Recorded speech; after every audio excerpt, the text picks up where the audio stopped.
9-cu beşilliyin iri tikintilərindən biri Tərtərçay dəryaçası. Bu tikinti bir neçə ildir ki, əsl hünər meydanına çevrilir.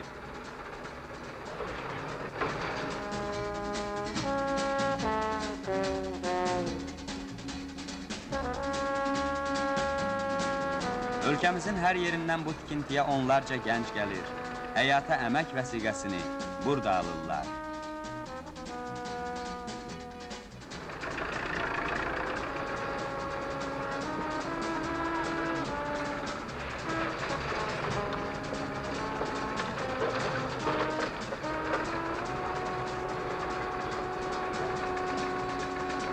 Dəryaça hazır olandan sonra Mirbəşir, Bərdə, Ağdam və başqa rayonların bərəkətli torpaqları bol su ilə təmin olunacaqdır.